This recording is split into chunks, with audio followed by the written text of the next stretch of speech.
In this video, we're going to talk about how to overcome camera shyness and imposter syndrome when it comes to creating a video series for your business coming up. What's going on, everybody? My name is Karim Mustafa. I'm co-founder and CEO of Tribe Tactics. And in this series of videos, we basically want to give you everything that you need to know to be able to plan and grow your very own original series for your business, whether that's a video show or a video podcast or any other type of episodic content for your company. So today we want to talk about a question that we often get a lot, which is, and it is a bit of a two-part question, which is overcoming camera shyness. And while we're speaking of that, wait a minute, like imposter syndrome, like who am I to even be doing this to begin with? Which in a weird way could have a knockoff effect on camera shyness. So the first thing I'll say is that this is something that takes time. It takes time to get used to speaking to the camera when there's nobody else in the room. It takes time to get into kind of like presenter mode when you are speaking. And we'll talk about this notion of presenter mode in just a little bit. But basically, it is something that does take time, and you just have to be patient with yourself and give yourself a chance to get better and to become more comfortable with this, both psychologically, but also like physically, that you can actually physically see improvements. It doesn't happen over time. Even as you watch these videos, you'll probably see me make a bunch of mistakes, but hopefully over the longer run, you'll see them become less and less. It's just all about focusing on the quantity and knowing that the quality will come with that with time. So I did want to share with you 3 ideas that could hopefully help you to overcome camera shyness and get better around, wrapping your mind around this notion of imposter syndrome and overcoming that as well. The first thing is that if you're doing some solo parts, consider having someone in the room with you to support you. This could be a colleague, it could be a family member, it could be a friend of yours. Basically, having someone in the room with you could make it a bit easier to have a conversation with the camera, and not like they would not necessarily be in the video, but even if they're just sitting there listening to you, some people may prefer that, and it makes them become more at ease because it feels a bit more normal, especially if that person is maybe sitting next to the camera. It feels like you're kind of having a normal conversation as you would with that person.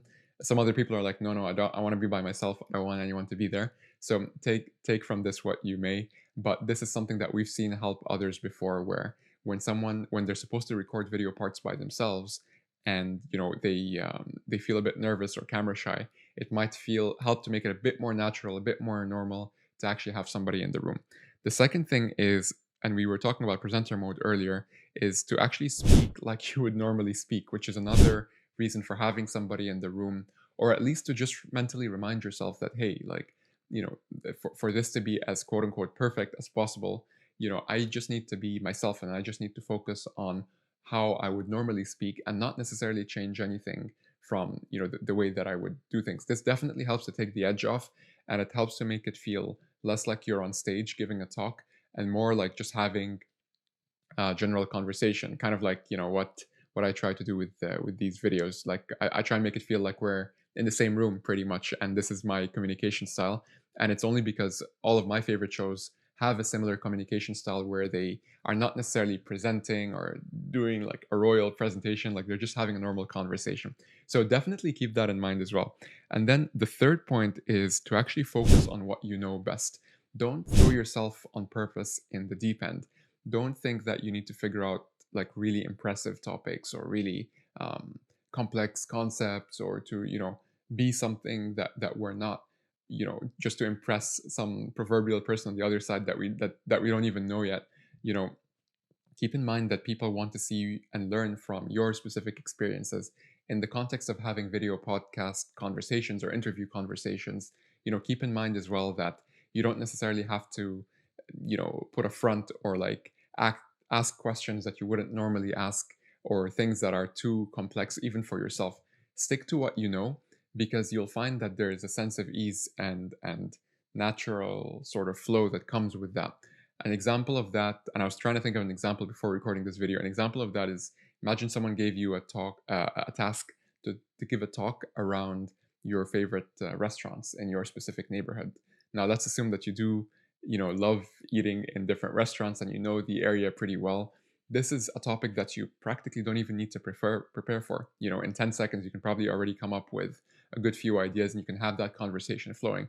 It's probably something that you know as good as the back of your hand, your favorite restaurants in your neighborhood.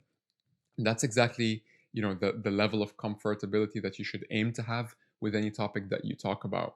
So rather than feeling like you always have to talk about the advanced version of whatever topic or subject matter you normally would talk about, you may even take the edge off and decide to talk about what you've already mastered, what you've already had experience with.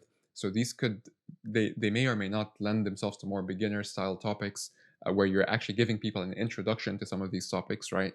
Or helping people understand basic principles, or even asking guests basic questions that you'll be able to use to keep the conversation going very naturally, without asking them a question that, if they give a good answer to, you won't be able to really follow up that conversation from there. So that's basically it. And to summarize that, the first one is to recognize that if you are doing some solo camera parts, sometimes it does help if you have somebody in the room. Again, it doesn't work for everyone, but for many it definitely does. And then from there, to just speak like you normally would speak. Don't necessarily force some artificial like presenter mode, like just talk like you would speak to a friend pretty much.